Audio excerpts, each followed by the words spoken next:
안녕하세요. 고변의 상속 이야기. 오늘의 주제는 혼인신고 전에 배우자가 사망하였다면, 친구가 결혼을 하고 신혼여행을 갔다 오면 의뢰 묻는 말이 있습니다. 혼인신고는 언제 할 건데?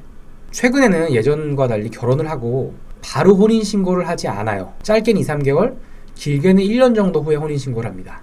혼인신고를 늦게 하는 이유는 여러 가지 있겠지만, 서로에게 참을 수 없는 문제가 있다면 이혼이라는 절차를 거치지 말고 깨끗하게 헤어지자는 의도가 가장 주된 것이라고 생각합니다. 우리나라는 혼전 동거를 해보고 결혼하는 사람이 많지가 않죠. 그러다 보니 결혼하고 실제 같이 살아보면 그동안 보이지 않던 단점들이 너무나 많이 보이게 됩니다. 그리고 우리나라에서는 결혼한 성인에게도 부모의 간섭이 심한 편이기 때문에 시댁, 처가의 관계 때문에 혼인생활에 문제가 생기는 경우도 많습니다.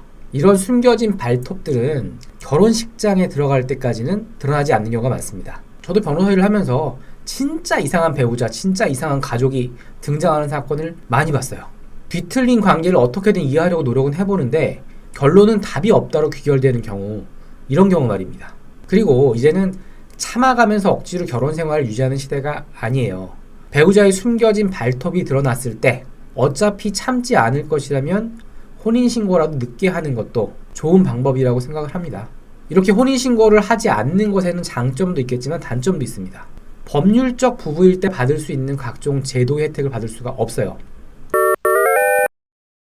그런데 단순히 동거를 넘어서 사실혼 관계로 인정받는 경우에는 혼인신고를 하지 않은 부부도 상당 수준의 법적인 보호를 받습니다.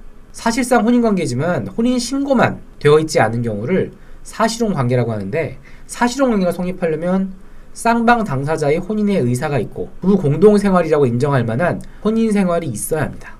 이 부분이 동거와 사실혼의 차이입니다. 결혼식을 올리고 신혼여행을 다녀왔다고 바로 사실혼으로 인정받을 수 있는 게 아니라 부부 공동생활이라고 볼 수 있는 단계에는 들어가야 돼요. 일단 이 사실혼이라는 관계가 인정되면 일방 당사자가 사실혼 관계를 깨트린 경우에 위자료를 청구할 수도 있고, 이혼할 때와 마찬가지로 재산 분할을 청구할 수도 있습니다. 그리고 배우자가 사망한 경우에 주택 임차권을 승계하거나 연금을 받을 수 있는 경우도 있어요. 그런데 결혼하고도 혼인신고를 하지 않는 것은 적어도 상속의 면에서는 문제가 있습니다. 혼인신고를 하지 않은 배우자는 상속을 받을 수 없기 때문입니다. 민법상 1순위인 상속인인 배우자에는 혼인신고를 하지 않은 사실혼 상태의 배우자는 포함되지 않아요. 그래서 혼인신고를 하지 않은 상태에서 남편이 사망한 경우에 부인은 남편이 남긴 재산을 상속받을 수 없습니다. 그러면 사실혼 상태의 배우자가 상속재산을 받을 방법이 없을까요? 민법에 상속인이 없는 경우에 간병인, 사실혼 배우자 같은 특별 연고자한테 상속재산을 나누어주는 제도가 있기는 해요. 그런데 조건이 까다로워서 실제로 이 제도를 통해서 사실혼 배우자가 상속재산을 나누어 받는 것은 거의 불가능합니다. 그러다 보니까 편법이 동원되기도 합니다. 예를 들어서 사실혼 배우자 혼인신고를 하고 싶은데 자식들이 반대를 해서 혼인신고를 하지 못하는 사람이 있습니다.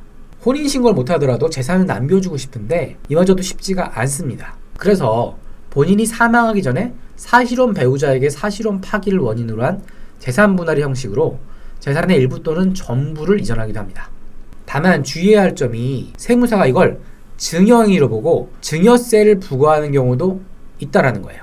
원칙적으로 재산 분할에는 증여세가 부과되지 않는데 재산 분할의 상황에 따라 세무서에서는 이 재산 분할을 사실상 증여행위로 보고 증여세를 부과하기도 합니다. 이런 경우 적절히 잘 대처를 하셔야 증여세를 피해갈 수가 있습니다.